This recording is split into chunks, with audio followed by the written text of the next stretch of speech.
미국의 사업가인 월트 디즈니라는 사람인데요. 이분이 바쁜 일상 중에 모처럼 자녀들과 집 근처의 놀이터에 가게 되었다고 합니다. 근데 아이들이 한참 놀다가 실증을 내더라고요. 그래서 생각하기를 아이들이 좀 놀이터에서 놀면서 좀 재미있게 오랫동안 노는 방법은 없을까, 그런 생각을 하게 된 거예요. 그래서 이분이 나중에 이제 놀이동산을 더 크게 만들어 가지고 아이들이 하루 내에 놀아도 실증 없이 놀 수 있는 그런 동산을 계획하게 되고 또 실제로 그것을 만들게 됩니다. 그래서 미국 플로리다의 올랜드라는 지역에다가 디즈니 월드라는 아주 대형 놀이동산을 만들게 된 거예요. 그런데 안타깝게도 그가 이 놀이동산이 완공되기 전에 세상을 떠나게 됩니다. 그리고 나서 그 놀이동산이 완공이 됐는데요. 많은 지역 각계각층들의 사람들이 와서 축하를 했는데 이 주지사가 이런 말을 했습니다. 월트 디즈니가 이것을 보지 못하고 세상을 떠난 것에 대해서 너무나 안타깝습니다. 너무나 이곳이 좋은데 이것을 보지 못해서 안타깝습니다. 라는 그런 축사를 했어요. 그 축사를 이어서 월트 디즈니의 미망인인 디즈니 여사가 그 말을 이어서 이렇게 이야기했답니다. 죄송하지만 방금 주지사님이 하신 말씀 중에 정정해야 할 부분이 있습니다. 남편은 지금 우리와 함께 이 디즈니 월드의 아름다운 모습을 보지 못하는 것은 사실이지만 그러나 이미 그의 마음 가운데 이 디즈니 월드를 만들었고 또 그것을 보며 살았습니다. 저는 오늘 남편이 마음속으로 그리고 또 제게 수없이 들려주었던 이 디즈니 월드를 실제로 보게 되어서 너무나 기쁘고 감격스럽습니다 하고 그 축사를 이어갔다는 거예요. 그러니까 죽어서 보지는 못했지만 이미 그의 마음 가운데 이 놀이동산이 어떻게 세워질 것인가를 그렸고 그것을 보았다라고 이야기합니다. 여러분, 비전이라는 것은 먼저 앞을 보는 능력입니다. 그러니까 아무것도 없는 이 땅에 우리 교회가 이렇게 세워질 것을 미리 보고 이 교회를 위해서 기도했던 분들의 기도가 이렇게 이루어진 거예요. 여러분, 그래서 비전은 믿음과 아주 깊은 관련이 있습니다. 지금은 아무것도 없지만, 지금은 이루어지지 않았지만, 그러나 하나님께서 이것을 통해 이루실 것을 미리 보고 그것을 품는 자들을 바로 믿음의 사람이라고 이야기하는 것입니다. 오늘 말씀은 꿈꾸는 요셉에 대한 이야기입니다. 요셉의 삶을 보면 한 분의 아버지가 있었고 또 한 분의 어머니가 있었고 의붓 어머니가 3분이 계셨고 또 한 분의 친형제가 있었고 10명의 의붓 형제들이 있었습니다. 그런 복잡한 가정 속에서 자라면서 그가 참 어려운 환경이었지만 그가 복의 사람이 될 수 있었던 것은 하나님께서 그에게 꿈과 비전을 부어주셨던 것입니다. 그래서 그 꿈을 이루게 되었고 그는 복의 사람으로 거듭나게 되었던 거죠. 그러므로 우리도 어려운 환경 속에서 어떻게 하면 복된 삶을 살고 꿈의 사람이 될 수 있을 것인지 오늘 또 주시는 말씀을 통해 주님의 음성을 듣고 그렇게 순종함으로 하나님이 주신 비전을 발견하고 복된 삶을 살아가는 저와 여러분 되시기를 주님의 이름으로 축복합니다. 먼저 우리 2절 말씀을 같이 읽겠습니다. 2절입니다. 시작. 야곱의 족보는 이러하니라. 요셉이 17세의 소년으로서 그의 형들과 함께 양을 칠 때에 그의 아버지의 아내들 비라와 실바의 아들들과 더불어 함께 있었더니 그가 그들의 잘못을 아버지에게 말하더라.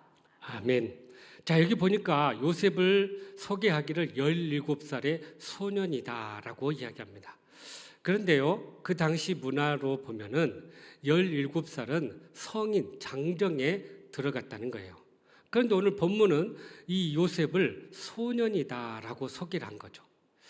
그러니까 이 소년이 어떤 의미인가 하고 이 히브리 원어를 보니까 나르라는 단어를 썼는데 이 단어는 어린아이라는 의미를 가지고 있어요.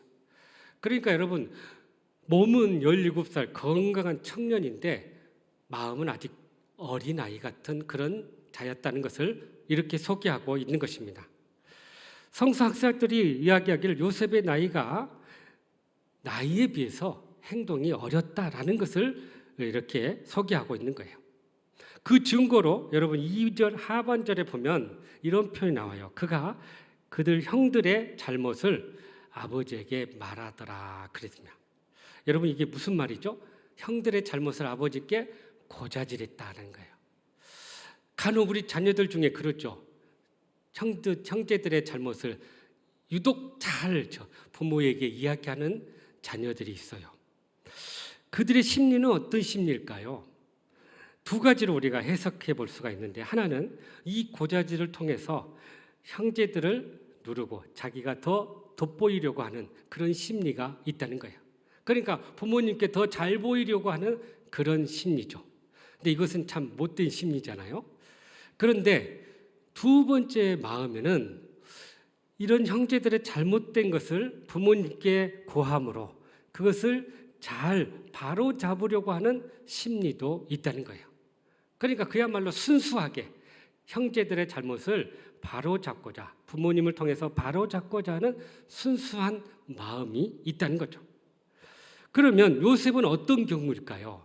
많은 학자들은 요셉은 후자에 더 가깝다 이렇게 이야기합니다. 왜요? 요셉의 이후의 삶을 가만히 보면 남을 밟고 올라가려고 하는 그런 삶보다는 오히려 불의를 멀리하고 정직하게 사려고 하는 그런 모습이 더 잘 보이고 있기 때문이죠. 그래서 비전의 사람은 요셉처럼 단순하고 정직하고 의로운 삶을 사는 그러한 자다라는 것을 우리가 알게 됩니다. 여러분 기독교 역사를 보면 믿음의 성도들의 삶을 가만히 보면 공통점이 있는데, 그들의 삶을 가만히 보면요 아주 단순하고 정직하고 의로운 삶을 살았다는 거예요. 그들의 삶에 계산을 하거나 앞뒤 따지거나 또 여러 가지 재고 이렇게 말씀을 따르는 경우가 별로 없었던 거예요. 그러니까 정직하고 단순하면서도 하나님의 말씀대로 순수하게 따르는 자들이 바로 비전의 삶이고 하나님의 꿈을 이루는 자가 되더라는 것입니다. 여러분 아브라함을 보십시오. 하나님이 본토 친척 아버지 집을 떠나 내가 지시할 땅으로 가라 하고 했을 때 다른 거 다 재지 않았어요. 계산하지 않았어요. 그것에 대해서 또 평가하지 않았어요. 그냥 하나님이 말씀하시니까 그 말씀대로 순종했던 거예요. 여러분 우리가 누군가로부터 여기를 다 떠나라고 했을 때 그것은요 우리의 삶의 터전인 거예요. 그것을 놓고 떠나라는 것은 엄청난 고통이고 어려움인 거예요. 그런데 하나님의 말씀에 그 모든 것을 재지 않고 순종했다는 것은 그만큼 그 삶이 믿음이 단순하고 또 하나님의 뜻에 온전히 순종하고자 하는 그 마음을 가졌던 거죠. 예수님의 제자들을 보십시오. 예수님께서 그들을 부르셨어요. 나를 따르라 라고 했을 때 그들의 배경은 다 달랐지만 주님이 부르셨을 때 그 모든 것들을 내려놓고 주님을 따르게 되었던 거예요. 많은 경우에 우리는 생각하고 계산합니다. 저분이 누구길래 우리를 부르나? 저분을 따를 때 우리에게 어떤 이익이 있고 유익이 있나? 이런 계산들을 하게 될 것입니다. 그리고 나서 계산하고 나서 결국 따르지 않는 경우가 더 많다는 거예요. 그러나 여러분 단순한 믿음은 그것이 어떻게 되든지 또 어떤 상황이 있을지 알지 못하지만 그냥 그 말씀 하나 붙잡고 따르는 자가 바로 믿음의 사람이고 비전의 사람이라는 것입니다. 생텍쥐페리의 어린 왕자라는 책을 보면요, 어린 왕자가 계속해서 반복적으로 사용하는 단어가 있어요. 이런 표현인데 어른들은 참 이상하다. 어른들은 참 이상하다. 그런 표현이에요. 그러니까 이 작은 어린 아이의 마음으로 어른들을 보니까 참 이해가 되지 않고 이상하다. 그런 표현을 쓴 거예요. 여러분 이 어린 왕자에 이런 표현들이 나와요. 우리는 무엇이든 마음의 눈으로 보는 것이 필요해. 제대로 보려면 마음의 눈으로 봐야 해. 왜냐하면 가장 중요한 것은 보이지 않기 때문이야 라는 표현이 나와요. 그러니까 우리는 세상에 눈에 보이는 것으로만 보고 판단하고 평가하고 그것을 얻으려고 하지만, 그러나 어린아이들의 눈으로 봤을 때는 그런 보이지 않는 것들을 보게 되고 그것을 소유했을 때 우리가 진정한 삶의 의미와 목적을 발견하게 된다는 것입니다. 여러분, 어린 왕자는요, 사실은 어린아이들을 위한 책이 아니라 어린아이와 같은 그 순수함과 단순함을 잃어버린 어른들을 위한 책이라는 것을 우리가 여기서 알게 돼요. 그래서 믿음의 사람들은 이렇게 순수한 어린아이와 같은 눈을 가지고 세상을 바라보며 또 순수하게 그 말씀대로 순종하는 그 자들에게 결국 하나님께서 그 뜻을 이루시고 하나님의 영광을 나타나게 해 주실 줄로 믿습니다. 제가 서울서 부목사로 사역할 때였습니다. 어느 교회 두 분의 장로님이 저희 교회에 찾아오셨어요. 그리고 담임 목사님을 만나셨는데 자기 교회가 참 어려운 상황이 있으니 당신네 교회 부목사들 많으니 한 분을 좀 보내주셔서 교회를 좀 세워달라라는 요청이었습니다. 그분이 돌아가시고 나서 우리 이제 부교육자들을 불러 모았어요. 담임 목사님이 이런 말씀하십니다. 교회 건물도 없고 또 사택도 없고 또 교인들만 그냥 50명 있는데 이런 교회에 가서 한번 세워볼 우리 목사님 있는가 하고 물어본 거예요. 그리고 기도해보라고 일주일 동안 기도해보라는 그런 말씀을 주셨어요. 근데 제가 이제 기도하다가 가만히 보니까 하나님께서 참 그동안 여기까지 인도해 주셨는데 한 번쯤은 이런 어려운 길도 한번 가봐야 되겠다 하면서 헌신하면서 그 길을 이렇게 자원하면서 나아갔어요. 사실 앞뒤 따지도 않았습니다. 대부분 참 부교육자들이 더 크고 좋은 교회에 가고자 하는 마음들이 있었는데 그런데 그런 거 따지지 않고 그냥 순수하게 하나님의 말씀에 순종하는 마음으로 순종하게 되었던 거죠. 그런데 놀랍게도 그곳에 가서 많은 어려움들이 있었지만 하나님 살아계심을 경험하고 또 많은 축복들을 누리게 됐던 거예요. 만약 계산하고 따졌다면 결코 순종하지 못했던 길이었던 거죠.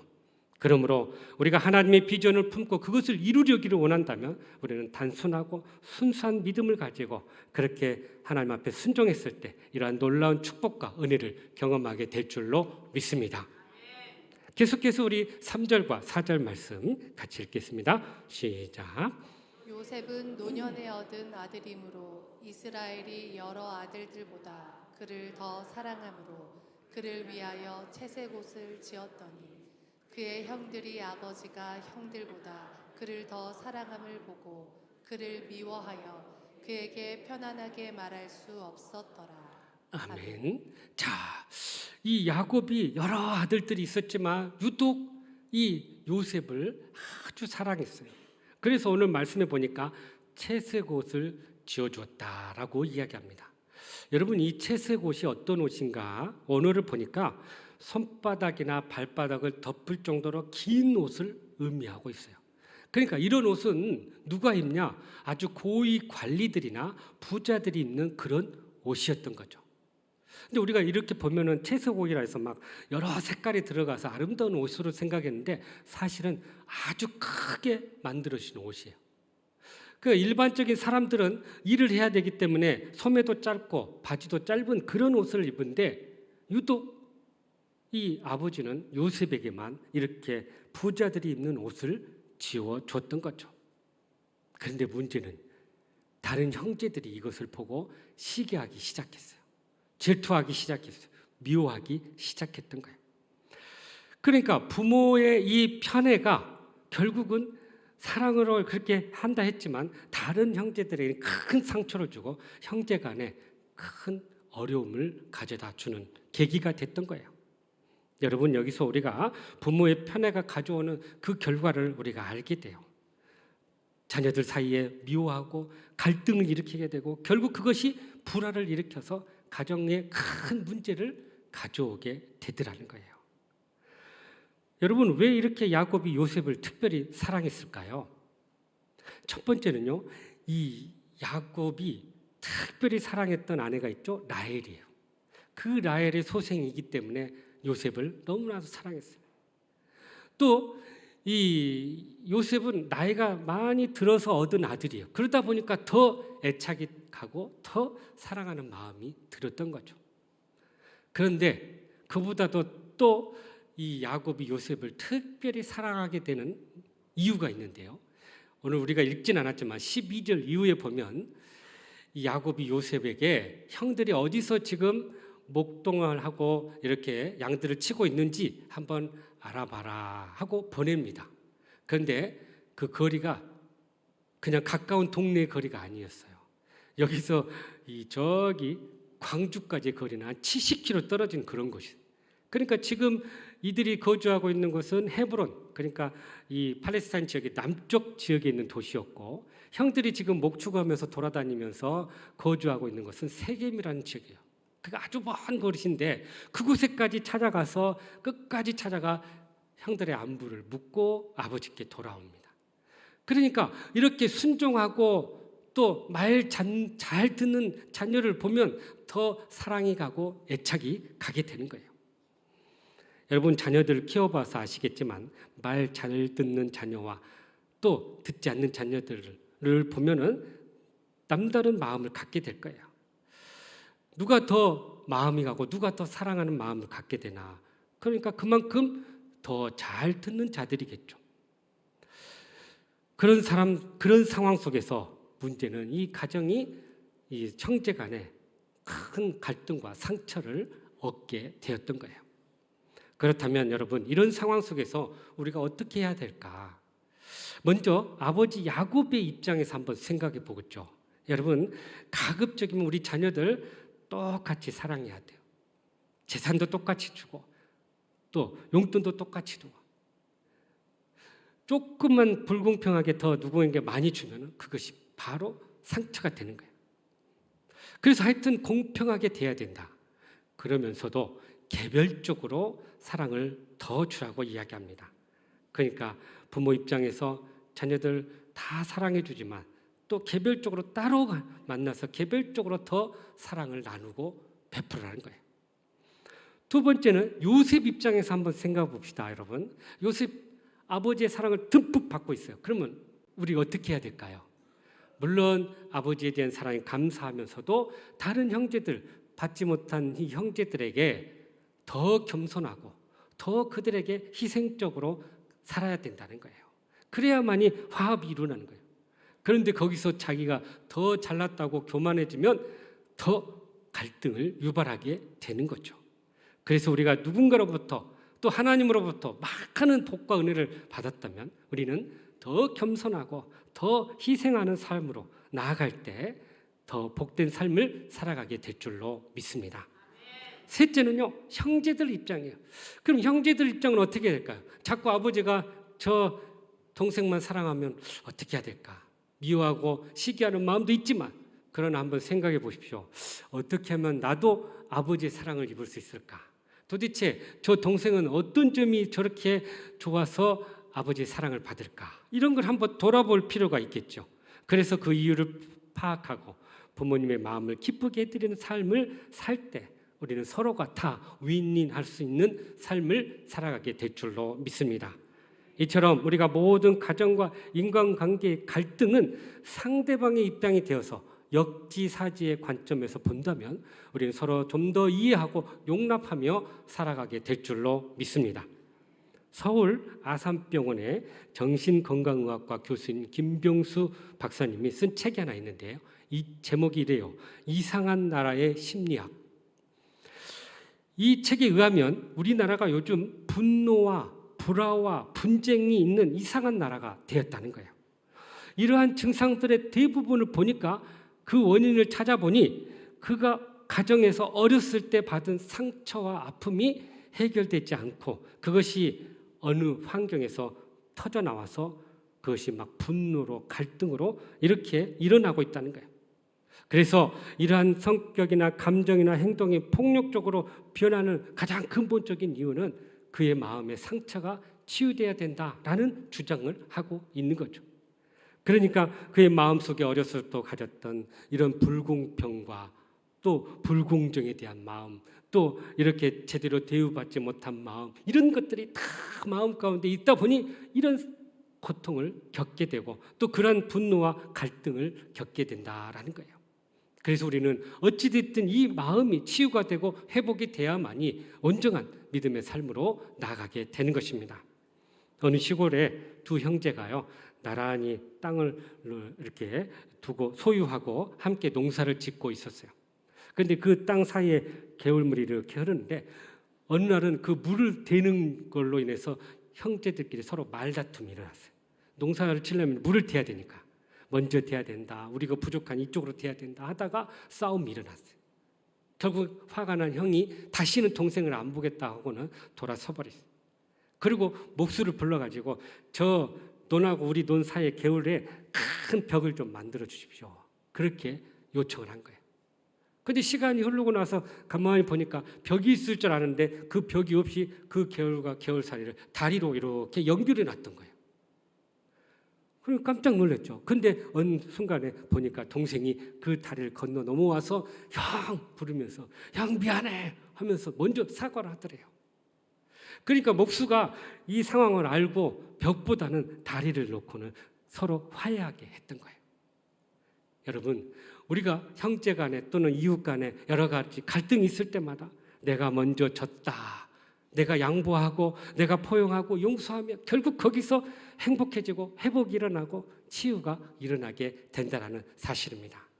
그러므로 우리가 하나님의 비전을 이루려면 어떻게 해야 돼요? 더 겸손하고 더 성숙한 모습으로, 더 낮아지는 모습으로 나아갈 때 그러한 하나님의 비전을 온전히 이루게 될 줄로 믿습니다. 마지막으로 5절 말씀이네요. 시작. 요셉이 꿈을 꾸고 자기 형들에게 말하되 그들이 그를 더욱 미워하였더라. 아멘. 자, 요셉이 꿈을 꾸고 형제들에게 자기 꿈 이야기를 해주는 장면이에요. 하나는 자기의 곡식단이 이렇게 일어서니까 형제들의 곡식단이 다 인사를 하더라. 그리고 또 하나는 해와 달과 또 11별이 자기에게 절을 하더라. 이런 꿈 이야기를 해요. 그러니까 이 꿈을 들은 이 형제들이 가뜩이나 기분 나쁜데 더 기분이 나빴어요. 여러분, 성경에 보면 하나님께서 하나님의 뜻을 계시해 주는 방편으로 때때로 꿈을 사용할 때가 참 많아요. 그래서 꿈을 통해서 하나님의 뜻을 우리에게 말씀해 주시는데요. 그런데 꿈을 학문적으로 심리학적으로 정리해서 이렇게 학문화한 사람이 있는데 심리학자인 지그문트 프로이드라는 사람이에요. 이분이 정신의학의 기초가 되는 정신분석학을 창시했죠. 그런데 이분이 꿈에 대해서 뭐라고 설명하냐면 이런 표현을 써요. 꿈은 무의식 가운데 우리의 억압된 감정과 욕구와 소원이 꿈을 통해서 나타난다 그래요. 그러니까 우리에게 억눌렸던 그 감정과 또 억눌렸던 그런 욕구들이 꿈을 통해서 나타난다는 거죠. 그러니까 때때로 그런 수도 있겠죠. 그런데 성경은 분명히 우리에게 말씀하시기를 하나님께서 꿈을 통해서 그의 뜻을 계시해 주신다는 거예요. 그래서 요엘 선지자가 요엘서 2장 28절에 이렇게 말씀하시는데 한번 보시죠. 시작. 내가 내 영을 만민에게 부어주리니 너희 자녀들이 장래 일을 말할 것이며 너희 늙은이들은 꿈을 꾸며 너희 젊은이는 이상을 볼 것이며. 아멘. 그러니까 성령의 임함으로 자녀들이 환상을 보고 노인들이 꿈을 꾼다라고 미리 예언해 주셨어요. 그런데 이 사건이 마가의 다락방에서 예수님이 승천하시고 나서 마가의 다락방에서 실제로 이 사건이 이루어져요. 그러니까 미리 하나님께서 선지자를 통해서 예언하시고 그 예언이 바로 이 마가의 다락방에서 이루어지는 그런 역사를 보여주신 거죠. 그래서 우리의 모든 꿈과 비전은 결국 하나님의 영 성령을 통해서 이루어질 것임을 말씀하고 있는 거죠. 그래서 여러분, 우리가 꿈을 이루기 위해서 어떻게 해야 될까? 이 꿈을 이루려면 어떤 마음으로 이루어야 되냐? 첫 번째는 믿음으로 이루어야 한다는 거예요. 여러분, 우리가 대부분 꿈을 꾸면 성공에 대한 꿈, 어렸을 때 부자가 되는 꿈, 막 높은 지위에 오르는 꿈, 뭐 인기를 많이 받고자 하는 꿈, 그런 꿈들을 많이 꾸잖아요. 그런데 시간이 흐를수록 이런 꿈들이 점점 약해지거나 사라져요. 그러니까 이런 꿈들은 한마디로 견몽이라는 거예요. 백일몽. 그런데 하나님께서 주신 꿈은 마음에 확 박혀가지고 이게 지워지질 않아요. 아주 생생해요. 그래서 그것이 계속해서 우리의 삶을 이끌어가요. 그러니까 믿음으로 순종하고 믿음으로 받아들이는 그 사람들을 통해서 결국은 하나님의 비전이 이루어지더라는 거예요.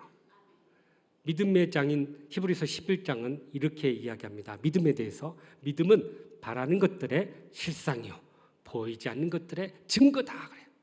그러니까 보이진 않지만 우리가 믿고 나아가면 그것을 이미 우리는 얻게 된다라고 이야기합니다. 여러분, 3가지 장애로 고통을 겪었던 헬렌 켈러가 어떤 분이 이렇게 물었어요. 시각 장애인으로 태어난 것보다 더 불행한 것이 무엇입니까? 라고 물었더니 이 헬렌 켈러가 이렇게 답을 합니다. 시력은 있으되 비전이 없는 것이 더 불행합니다. 그래요. 그러니까 눈으로는 이렇게 보지만 하나님의 꿈과 비전이 없이 사는 사람이 더 불행하다는 거예요. 오히려 그는 눈을 볼 수 없었지만 하나님이 주신 비전을 발견하게 되었으니 더 그것이 자신의 삶의 큰 기쁨이었고 행복이었다라고 고백했던 거죠. 그러므로 하나님께서 우리를 향한 계획이 있어요. 그러니까 우리가 이것을 믿고 나아갈 때 우리를 통해서 하나님의 믿음의 비전이 이루어지게 될 줄로 믿습니다. 2번째는 우리가 이 꿈과 비전을 이루기 위해서는 반드시 고난이 따른다라는 거예요. 요셉의 꿈 이야기를 들은 아버지와 형제들이요 미쳤다 하는 반응을 보입니다. 저 이상하다 이런 생각이. 그러니까 이런 하나님의 비전을 갖게 되고 이야기하면 주변 사람들로부터 오해를 받고 또 미움을 받게 된다는 거예요. 왜 이런 반응이 나올까요? 그 반응은 너무나 당연한 반응이에요. 왜냐하면 하나님이 주신 비전들은 하나님의 세상과 하나님의 원리로 세워진 것이고 세상 사람들은 세상의 원리와 가치관을 가지고 있기 때문에 이것이 서로 상충되기 때문에 만날 수가 없어요.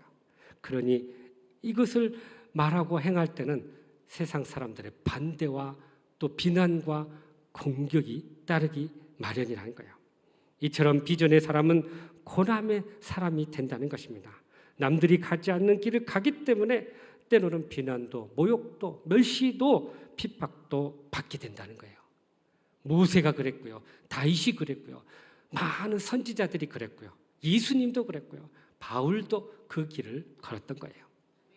그러므로 우리가 이 주님의 길을 걸을 때 많은 고난이 있고 또 어려움이 있다는 것을 우리가 기억해야 한다는 것입니다. 18세기에 영국의 정치가인 윌리엄 윌버퍼스라는 사람인데요.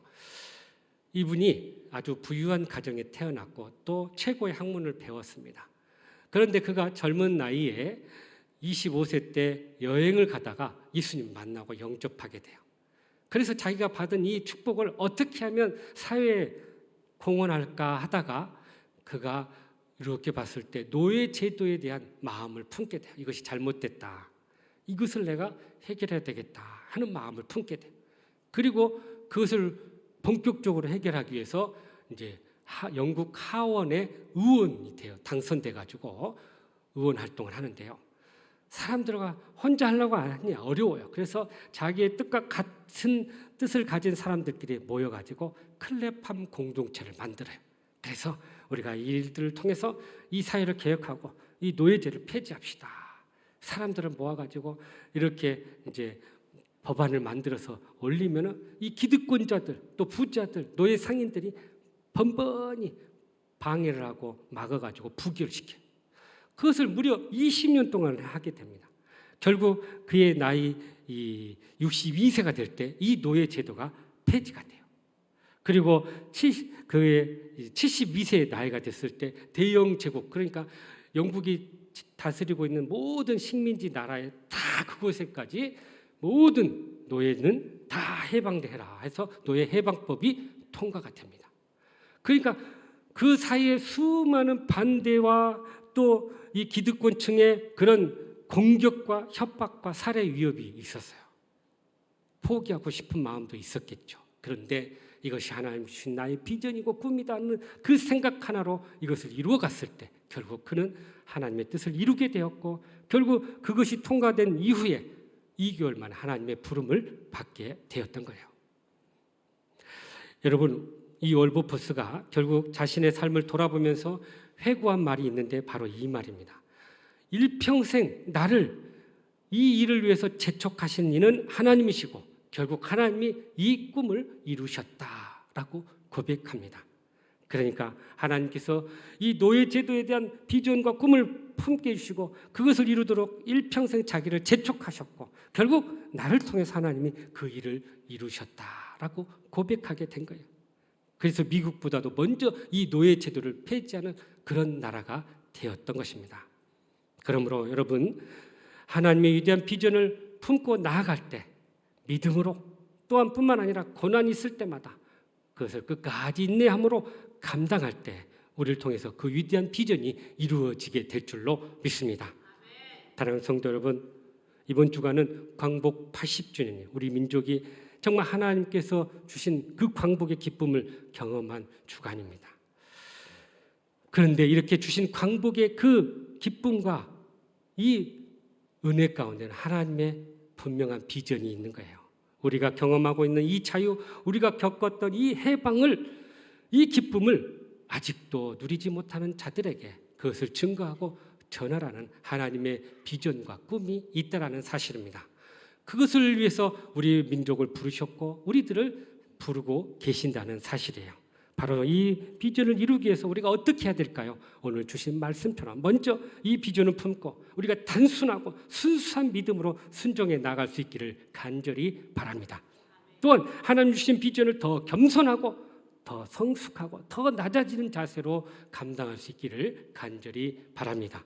나아가서 하나님의 위대한 비전을 믿음으로 고난으로 잘 감당할 수 있기를 간절히 바랍니다. 그리하여 하나님의 비전을 온전히 이루어 영광 돌리는 저와 여러분의 삶이 되시기를 주님의 이름으로 축복합니다. 기도하겠습니다. 사랑과 은혜가 풍성하신 하나님, 참으로 우리 민족의 이 광복의 기쁨과 자유를 허락해 주셨는데 이제 우리가 그 기쁨을 알지 못하는 모든 사람들에게 증거하고 전하여서 하나님의 비전을 이루어 나가는 저희들 되게 하여 주시옵소서.